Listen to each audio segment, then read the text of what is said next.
Bem, gravando aqui rapidinho pra falar com vocês de Sport Bahia, o jogo que terminou 0 a 0.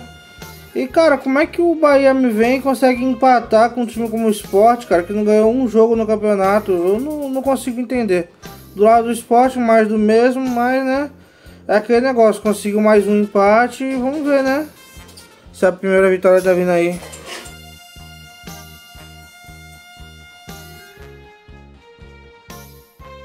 Acabou agora Mirassol e Vasco e cara, que jogão, cara, que jogão. Mirassol começou na frente, fez os primeiros gols, depois o Vasco correu atrás do placar, mas o Mirassol mostrou a sua superioridade perante o Vasco e acabou ganhando no final, né, 3 a 2. E cara, é um jogo que procurem assistir em algum lugar, porque o Vasco, apesar de ter perdido, não jogou mal. O Mirassol, apesar de ter tido dificuldade, não jogou mal também. Foi uma partida muito gostosa de assistir, muito boa de assistir. E, de fato, um jogo maravilhoso, cara. Esse campeonato brasileiro tá muito bom.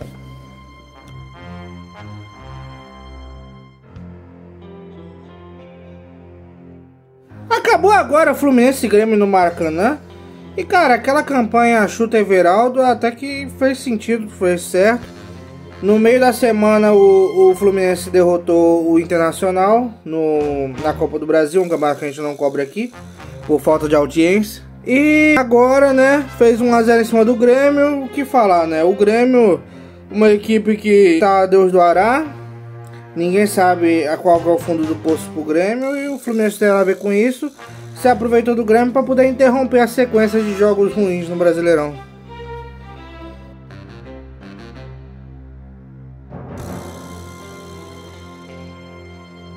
Vamos lá, no jogo das 4 que aconteceu no Rio de Janeiro, o Botafogo tomou uma sova do Cruzeiro. Eu acho que não foi nem um pouco surpreendente, o Cruzeiro vem fazendo uma excelente campanha. E é mais um resultado aí para consolidar essa busca aí pela disputa do Brasileirão, né?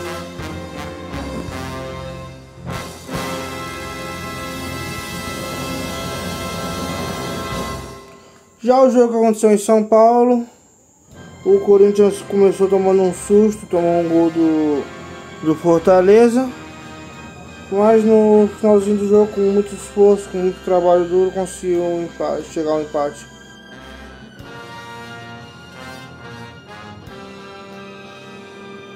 Agora no jogo de Atlético Mineiro e Bragantino, a gente terminou com o placar de 2 a 1 para o Galo, muito em função do Eduardo Sacha, que foi expulso do jogo ainda no primeiro tempo.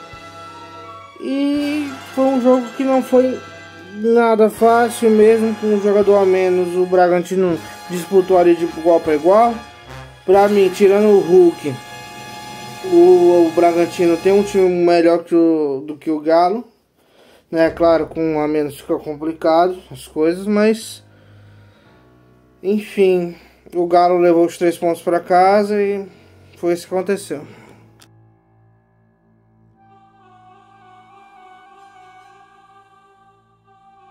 Agora a gente vai para um jogo que, sinceramente, o líder do campeonato me decepcionou bastante esse jogo. A gente está falando de Ceará e Flamengo.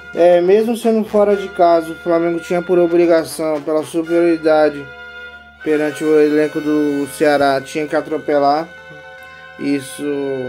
Esses 2 pontos que foram jogados fora podem fazer falta lá na frente. Mas a gente sabe, né? Brasileirão é super disputado, é super equilibrado.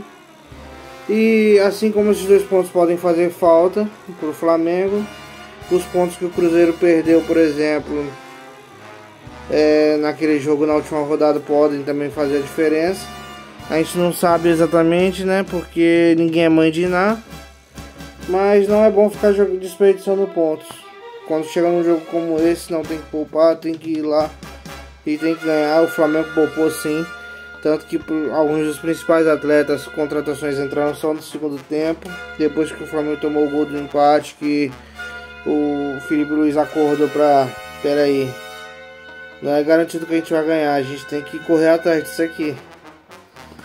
E é complicado esse tipo de coisa, porque o Felipe Luiz pra mim tá fazendo uma ótima campanha pelo Flamengo, mas você sabe, né, quando se tem o orçamento de um time como o Flamengo,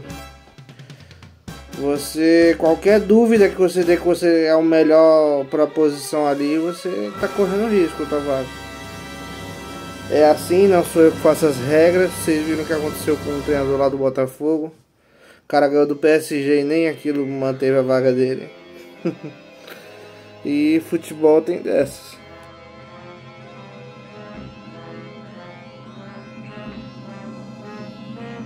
Vitória e Palmeiras, cara, me surpreendeu a forma como o Vitória jogou. Foi outro time que me surpreendeu positivamente nesse caso, porque o Palmeiras indiscutivelmente tem mais time que o Vitória, mesmo sei lá colocando o time de reservas do Palmeiras. É esperado que vá passar fácil pelo Vitória, e o Vitória, se não fosse, aí eu jogo uma polêmica aqui. Será que o juizão acertou? Porque se eu tivesse apitando essa partida aí, o Vitória teria ganhado esse jogo, cara. Te falar a verdade, eu não teria dado aquela penalidade, não. Tem gente aí que concorda comigo, eu não vou falar quem. Mas eu não fui o único que duvidou se que aquilo ali foi pênalti, não, meu amigo.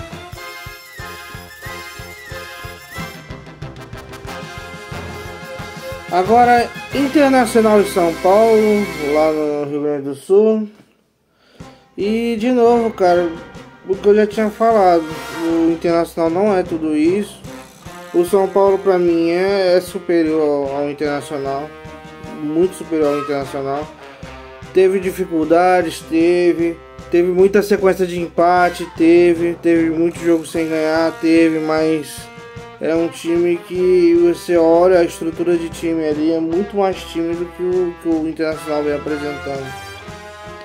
Muitas vezes o São Paulo empata ou perde por um azar, por uma bola que não entra, por um lance questionável de arbitragem. Mas você vê que hoje, quando nada disso atrapalhou, você vê que o time realmente tem de onde entregar. Eu acredito que o São Paulo vai entregar aí um campeonato de ficar aí na primeira metade da tabela sem muita dificuldade. Eu ia estar realmente surpreso se o São Paulo tiver dificuldade de fazer isso. E vamos que tem mais um jogo aí para comentar.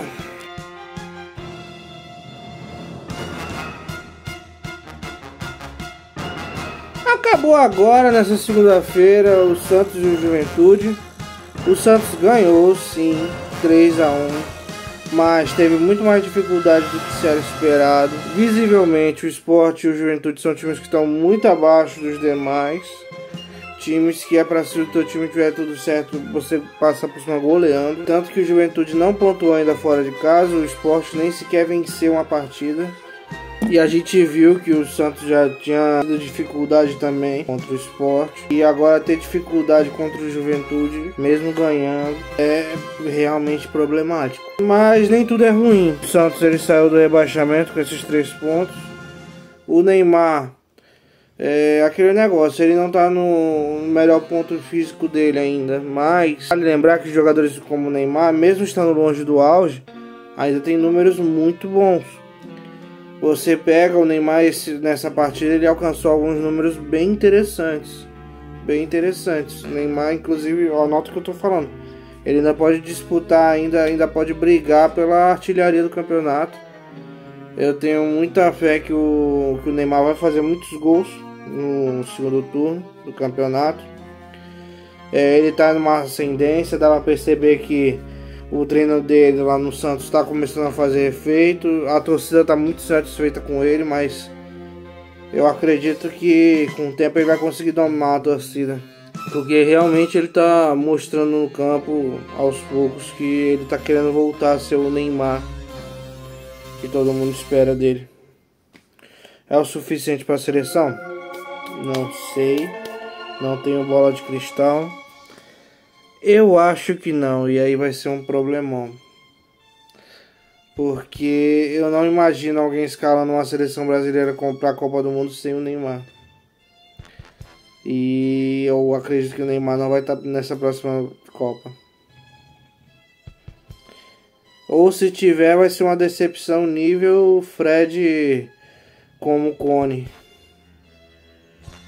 Aquela Copa que o Fred foi comparado a um cone.